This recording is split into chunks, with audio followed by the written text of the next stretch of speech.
ছেলে এই দেশে 16 থেকে 18 বছর বয়সে ম্যাচিউরড হয়, কিন্তু ওরে বিয়ের পিড়িতে বসায় 32 বছর বয়স। তো বাকির বছর ও কি আঙ্গুল চুষবে?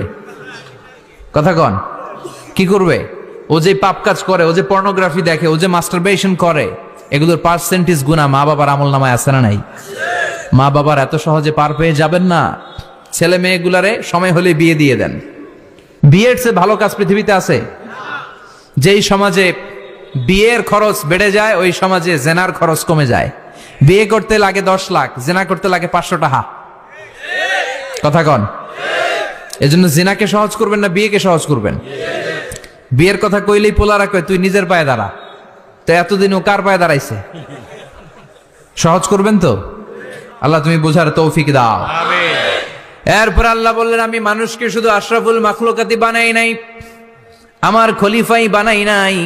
মানুষের চেহারাটা শুধু আমি সুন্দর করে দেই নাই, গোটা বিশ্বের মধ্যে মানুষকে আমি সবচাইতে শক্তিশালী করেছি। সবচেয়ে শক্তিশালী কে? মানুষ। চিল্লায় বলেন শক্তিশালী কে? আল্লাহ যখন পৃথিবী বানালেন, মুসনাদে আহমদ ইবনে হাম্বলের বর্ণনা, পৃথিবী কাঁপাকাঁপি শুরু করলো। খালি কাঁপে, খালি কাঁপে। পৃথিবীর কাঁপাকাঁপি বন্ধ করার জন্য আল্লাহ পৃথিবীর মধ্যে 7টা টেকটনিক প্লেট বসিয়ে দিলেন। 7টা পাহাড়। 7 tectonic plates creates the mountain range on earth. وَجَعَلْنَا الْجِبَالَ أَوْتَادًا। পৃথিবী কাঁপতে শুরু করলো সৃষ্টির পর।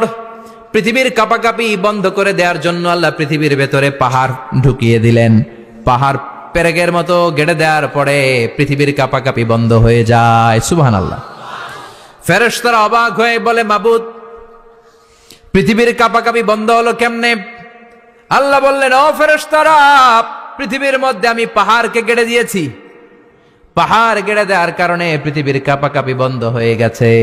ফেরেশতারা বললেন, তাই নাকি? পাহাড়ের এত বড় শক্তি। ইয়া রাব, হাল মিন খালকিকা আশাদ্দা মিনাল জিবাল। আপনার এই সৃষ্টিকুলের মধ্য থেকে পাহাড়ের চাইতে বেশি শক্তিশালী কিছু আছে নাকি?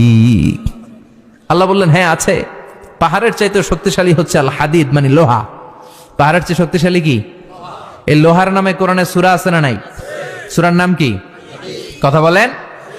وَأَنزَلْنَا الْحَدِيدَ فِيهِ بَأْسٌ شَدِيدٌ।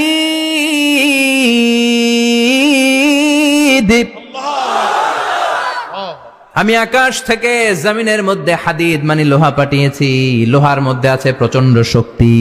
ওয়া মানাফিউ লিন-নাস, লোহার মধ্যে আছে মানুষের জন্য উপকার। পৃথিবীতে এমন কোন জিনিস নাই যে এই জায়গায় লোহা নাই, ঠিক কি না? বিমান বানাতে লোহার দরকার আছে।